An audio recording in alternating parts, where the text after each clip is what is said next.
देखिए, दुनिया के 7 सबसे ताकतवर देशों के बीच प्रधानमंत्री नरेंद्र मोदी ने एक बार फिर अपनी असरदार मौजूदगी दिखाई है। G7 के सम्मेलन में पीएम मोदी ने सुपर 7 देशों के राष्ट्राध्यक्षों से वार्ता की, मुलाकात की।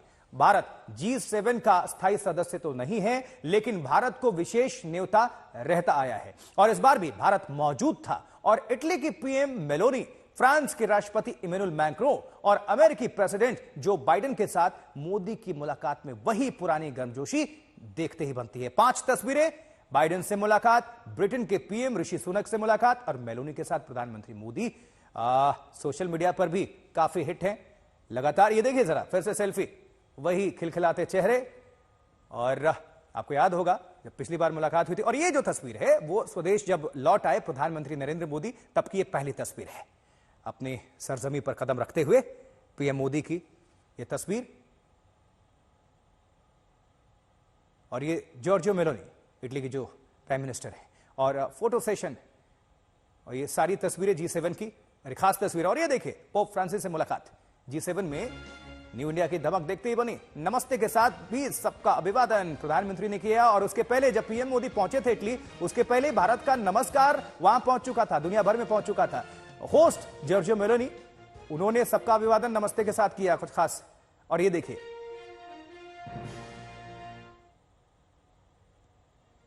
तो ये जो सारी तस्वीरें हैं बहुत असरदार हैं।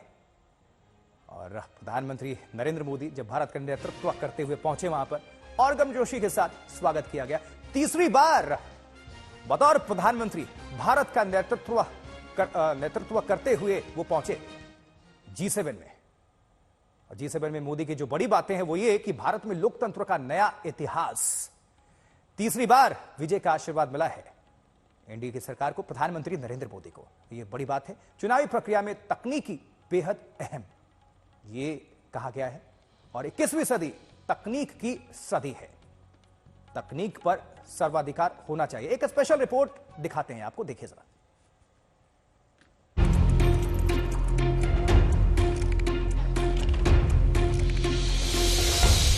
G7 की अहम बैठक में जब विशेष अतिथि के तौर पर पहुंचे पीएम मोदी की इटली की प्रधानमंत्री जॉर्जिया मेलोनी से मुलाकात हुई, तो दोनों ने हाथ जोड़कर एक दूसरे का अभिवादन किया। मंच पर दोनों नेताओं ने काफी देर एक दूसरे से बात की और एक दूसरे का हालचाल जाना।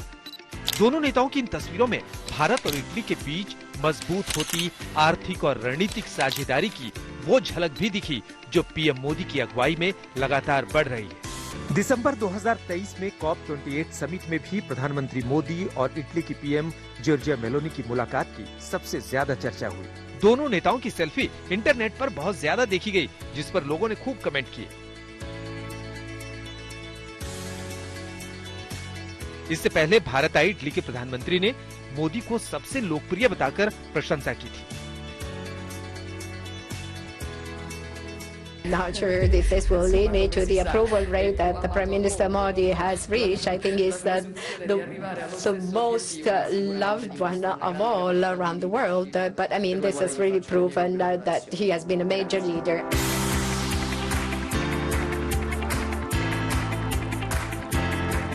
ऐसे में G7 समिट से पहले दुनिया के 2 दिग्गज नेताओं की इन तस्वीरों के साथ ये समझना भी जरूरी है कि आखिर हाल के कुछ साल में भारत और इटली एक दूसरे के करीब क्यों हुए। दोनों देशों के बीच जिस तरह दोस्ती मजबूत हुई है, उसका दुनिया के लिए क्या मायने हैं, और वैश्विक मंचों पर इटली भारत की भूमिका को इतना अहम क्यों मानता है। बात अगर भारत और इटली के व्यापारिक संबंधों की करें तो इटली में करीब 2 लाख भारतीय रहते हैं। भारत और इटली यूरोपीय यूनियन में व्यापारिक साझेदार हैं। भारत और इटली के बीच 1,25,000 करोड़ रुपए का व्यापार होता है।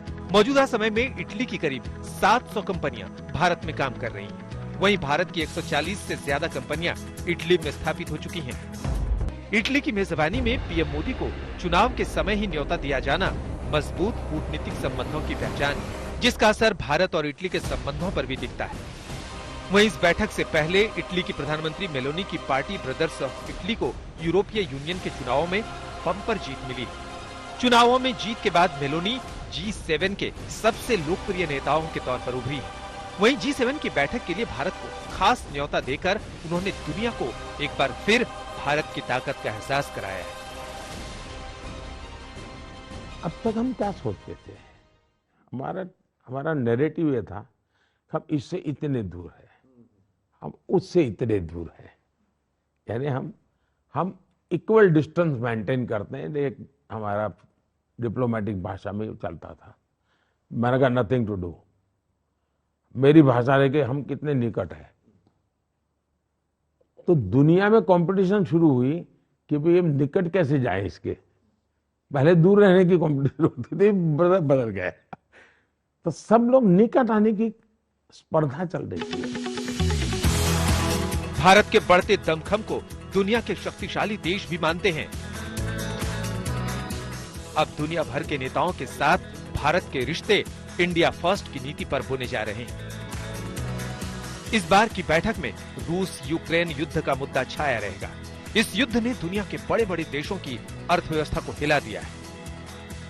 प्रधानमंत्री नरेंद्र मोदी के संबंध पश्चिमी देशों के साथ साथ रूस के राष्ट्रपति पुतिन से भी अच्छे हैं, लिहाजा पश्चिमी देशों और खासकर इटली के लिए भारत की भूमिका अहम है, ताकि G7 की इस बैठक में ऐसा कुछ समाधान निकले जो इस आयोजन को सफल बना सके। इटली से गीता मोहन के साथ आज तक ब्यूरो। चलिए अपने सहयोगी, अपने संवाददाता गीता मोहन का हम रुख करते हैं। गीता, प्रधानमंत्री नरेंद्र मोदी का आगमन हो चुका है, भारतीय सरजमी पर वो कदम रख चुके हैं और आप अभी इटली में मौजूद हैं। बताइए, भारत के लिए, प्रधानमंत्री नरेंद्र मोदी के लिए किस तरह से ये वैश्विक जो मंच था भारत की एक मजबूती प्रदान करती है, यहां से क्या संदेश दुनिया भर में ग्लोबल तौर पर निकल कर गया?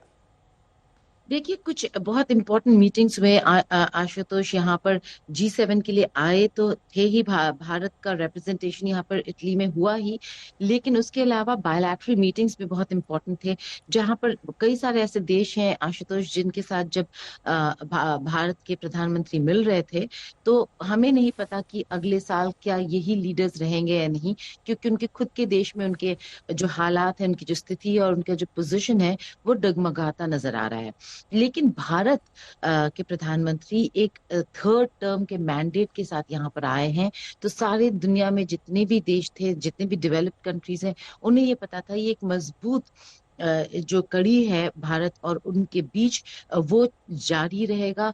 जितने भी ट्रेड डील्स पे कॉन्वर्सेशंस हो रहे थे उसमें कोई भी रुकावट नहीं आने वाली, क्योंकि भारत में सरकार नहीं बदली है। तो उस क्लैरिटी के साथ प्रधानमंत्री नरेंद्र मोदी इटली आए।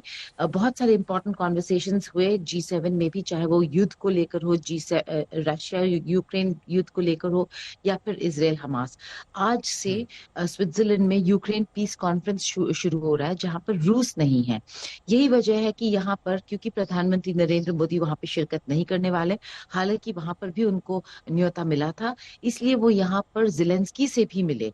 तो ज़ेलेंस्की से जब मिले, जिस तरीके का हग, जिस तरीके से गले मिले ज़ेलेंस्की, उससे पता चलता है कि यूक्रेन का रुख भी भारत की तरफ बदल रहा है। एक दौर था जब उन्होंने अपने एम्बेसडर्स वापस बुला लिए थे, आज एम्बेसडर्स भी वापस भारत आ गए हैं और गले भी मिला जा रहा है। तो भारत का जो इम्पोर्टेंस है कुछ युद्ध में भी वो भी देखने को मिला है यहाँ पर, क्योंकि उन्हें पता है, G7 को भी पता है, यूक्रेन को भी पता है कि भारत के बहुत अच्छे रिश्ते हैं रूस के साथ, और शायद जो G7 नहीं कर पाया वो भारत थोड़ी मदद कर सकता है उस दिशा में ले जाने के लिए, निगोशिएशंस की तरफ ले जाने के लिए। लेकिन आखिरकार सबसे इम्पोर्टेंट वो मेलोडी मोमेंट था, जो तस्वीर हमें कल पूरे दिन नहीं दिखा, आज बहुत ही सुबह वो तस्वीर रिलीज की गई जब मेलोनी ने फिर से एक सेल्फी ली प्रधानमंत्री नरेंद्र मोदी के साथ। तो ये जो माइक्रो मोमेंट्स है यहाँ पर, वो आपको बहुत देखने को मिला। बहुत सोशल मीडिया यूजर्स मिले इंतजार भी कर रहे थे मोदी इस तस्वीर की, सेल्फी की।